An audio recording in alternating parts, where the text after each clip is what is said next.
You're watching South Asia Newsline and here are the top stories we are tracking for you on Friday, the 27th of October. India will lead world in 6G technology, says PM Modi at India Mobile Congress. Pakistan violates ceasefire along border, opens fire at Indian post in Jammu and Kashmir. And no deadline given to Bangladesh PM Hasina to quit office, US clarifies on reports.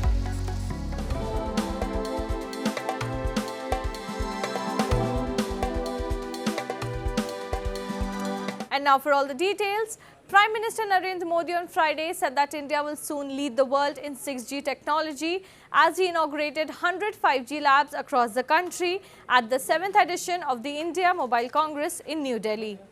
The Prime Minister said before 2014, India was a mobile phone importer, but now the country is the second biggest mobile manufacturer in the world. He noted that due to advances in technology, the future is here and now. PM Modi added that in 9 years of his government, India's startup ecosystem has become one of the largest in the world and is in the top 3. He also called for India to become self-reliant in cyber security. विश्वास है कब 6G में भारत दुनिया को lead करेगा। Cyber security के लिए पूरी मैन्युफैक्चरिंग वैल्यू चेन में आत्मनिर्भरता बहुत जरूरी है, चाहे हार्डवेयर हो, सॉफ्टवेयर हो या कनेक्टिविटी। जब हमारी वैल्यू चेन का सब कुछ हमारे नेशनल डोमेन में होगा तो हमें इसे सिक्योर रखने में भी आसानी होगी। Pakistan on Thursday violated the ceasefire agreement with India for a second time this month. In an unprovoked firing, Pakistani Rangers targeted an Indian post along the border in Arnia sector.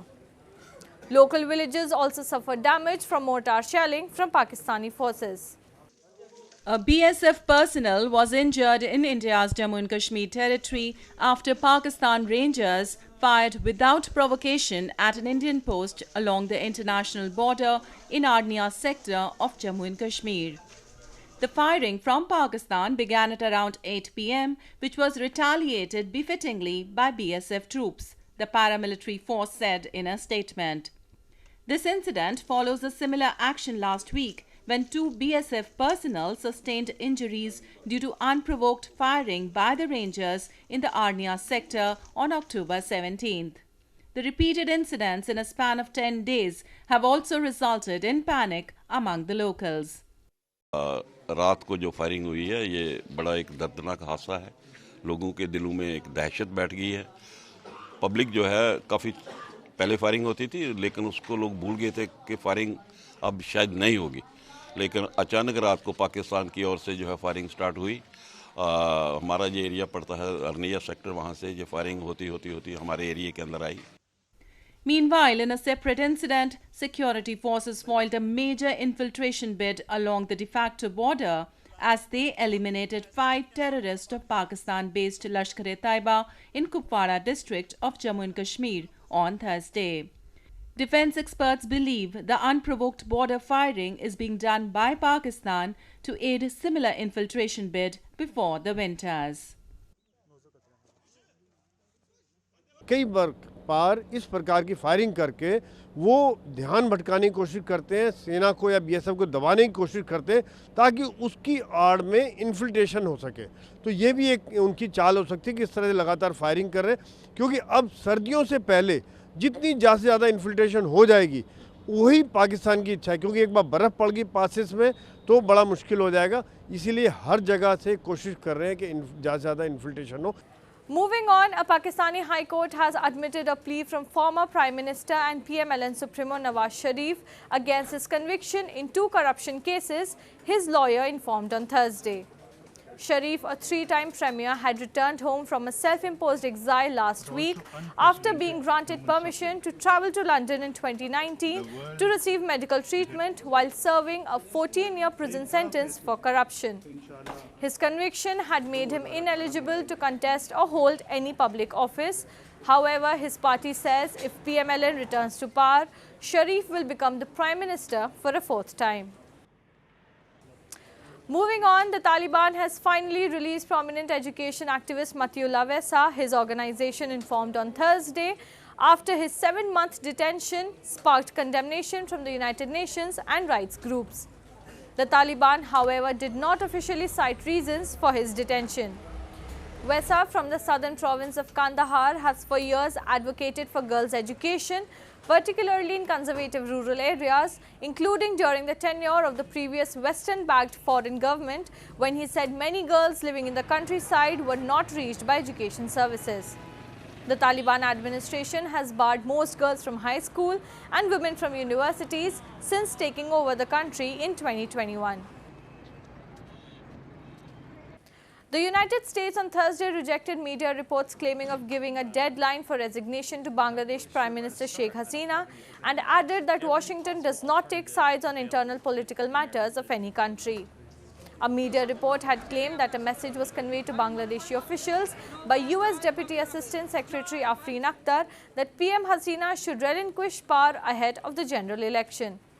State Department spokesperson Matthew Miller, answering a query on Bangladesh, said while the United States doesn't endorse any political party, it believes the upcoming elections need to be free, fair and peaceful.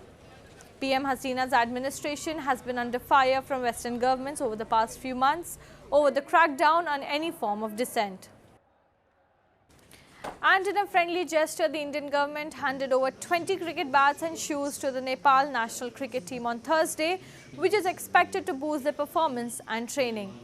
The Nepali cricket team, dubbed as the Rhinos, has achieved big feats within a short span of time. The Indian ambassador to Nepal said this is a start of a journey between Indian Embassy and Nepal cricket team as it develops its own strength, competing with the best in the world. Members of the Nepal cricketing body requested for further cooperation and coordination with India's BCCI and efforts to facilitate further exposure to play or practice with the Indian team.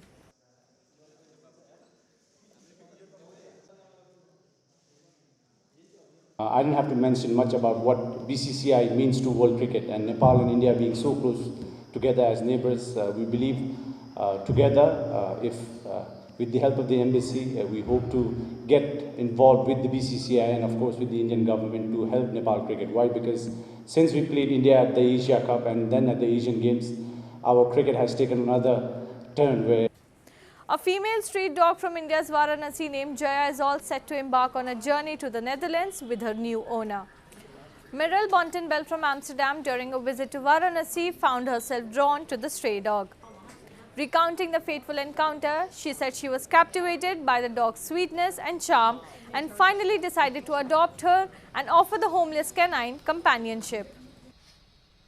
I came here to travel and to explore the city, and when I was walking around Munshigat, Jaya approached us and she was very sweet. She wanted to cuddle with us and she wanted some food, and then afterwards we wanted to continue and she started to follow us. And then unfortunately she got attacked by another dog. A guard came in between and rescued her, but I really had the feeling that I needed to rescue her, so I contacted Animotel. And at first it was not the intention to adopt her, I just wanted to get her off the streets. But then he told me that it's actually a possibility to adopt her and bring her to Amsterdam. So I said yes. It took Merel about 6 months to receive a proper passport and complete all legal formalities and vaccinations, enabling Jaya to embark on a life-changing journey. That's all in tonight's edition. We will see you same time next week. Have a great weekend. Good night.